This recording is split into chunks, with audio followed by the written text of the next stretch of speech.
Hello, friends. We start with a Ukrainian reconnaissance drone that detects the presence of a tornado multiple rocket system at a road intersection. Apparently, it is returning from a fire mission, since its crew is hiding it in a tree line. Most likely, that's where their base of operations is located.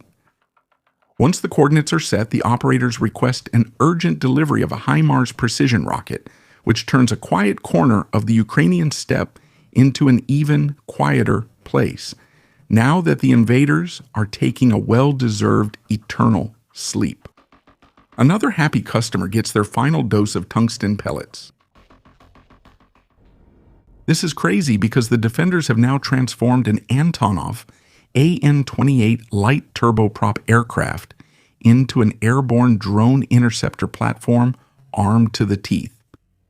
If they had already mounted a 6-barrel Dillon Arrow M1 3-4D Gatling machine gun on the left door, now they've installed interceptors on the wings capable of shooting down Shahed attack drones in mid-flight.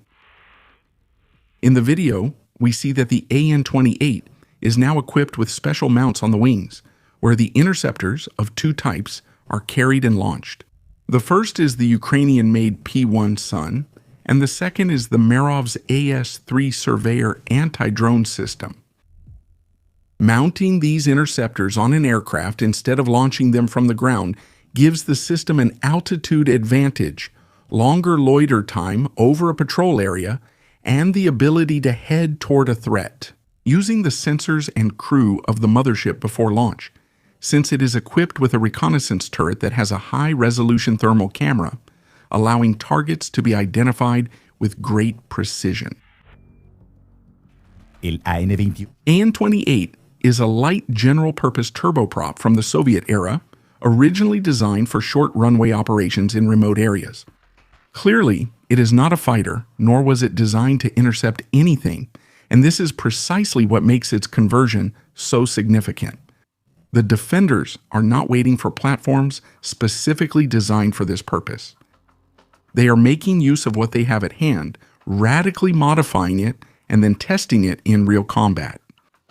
Before getting the interceptors, these planes had already scored hundreds of shootdowns. Now they will surely make those numbers increase even more rapidly. Moving on to the air war, a technician from the 38th Ukrainian Anti-Aircraft Missile Regiment shoots down a Russian cruise missile using a French-made portable Mistral air defense system. The units that use them claim it has a success rate between 93 and 96%, and its operators describe it as simple, reliable, and effective. France and Norway supplied hundreds of missiles and launchers of this system, starting in 2022 with additional deliveries of new missile stocks. Speaking of the French, the government in Paris is actively pushing a proposal to exchange aircraft with Greece, which could provide the Ukrainian Air Force with up to 43 fighters, Mirage 2000 fighters, of which 24 are Mirage 2000-5, Mark II, modernized and ready for combat, and another 19 are older EGM models or already retired in addition to spare parts and support equipment. In exchange, Greece would receive the same number of Dassault Rafale fighters at a lower cost. President Emmanuel Macron is expected to present the offer, which is supported by Dassault, during his official visit to Athens on April 24 and 25, coinciding with the renewal of the Strategic Defense Alliance between Greece and France. This initiative represents a significant opportunity to expand the operational capacity of the Defenders' air defense network, further enhancing their ground attack capabilities, thanks to their ability to operate the entire French arsenal, especially the hammer bombs. A final agreement has not yet been reached, as the Greeks have doubts due to operational, financial, and security considerations in the Aegean. The proposed conditions are that Greece transfers the entire Mirage fleet and its spare parts to France, which will carry out depot maintenance on the units before delivering them to Ukraine.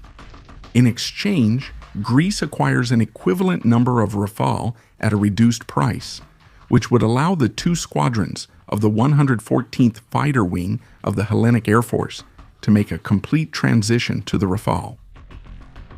The French can offer better conditions thanks to tax exemptions for the operation, so it would not represent a cost for the French state.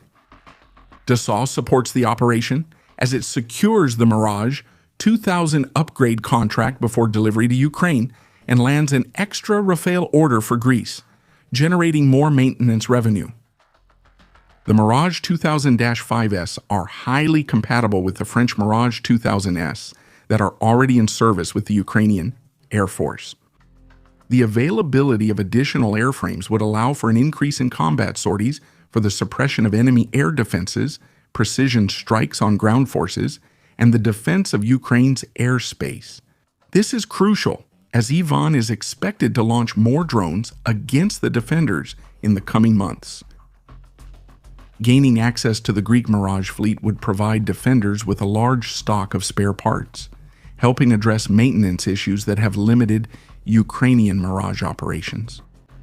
Tendremos que esperar y ver si Macron es capaz de cerrar el trato durante su visita. On the logistics front, the Ukrainian armored vehicle manufacturer, Uker Armotech, has released a record of the initial tests of its new prototype tracked armored personnel carrier, called Skif. The defenders received more than 1,600 M113 transport vehicles from their allies, of which at least 500 have been lost in combat.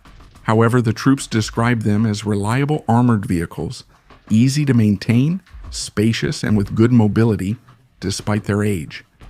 The Ministry of Defense used it as a baseline, tasking domestic manufacturers to create something with better protection and firepower, while maintaining its off-road capability.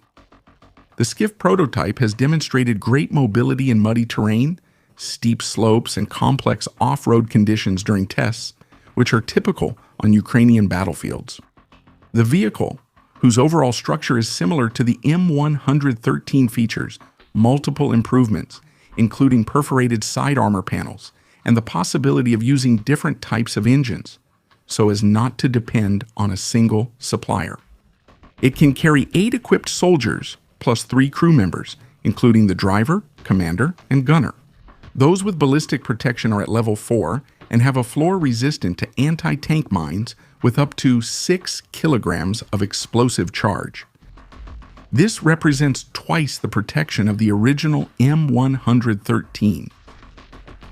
The armament includes a remote weapon station with a 12.7mm or 14.5mm machine gun, plus a 7.62mm coaxial machine gun. The vehicle also comes equipped with communication systems, navigation, situational awareness, electronic warfare, and air conditioning, all of Ukrainian manufacture. The modular design means that the Skif can be adapted for other missions, including command and control vehicles, reconnaissance, mortar carriers, and medical evacuation. It is worth noting that Ukraine continues to consider tracked vehicles necessary, since, despite being heavier, more complex, and more expensive, they are superior for dealing with the mud that characterizes Ukrainian autumns and winters, in addition to offering better armored protection. It is estimated that a maximum of 150 units could be produced annually, which would be intended to cover the losses of M113s in frontline units. Thank you.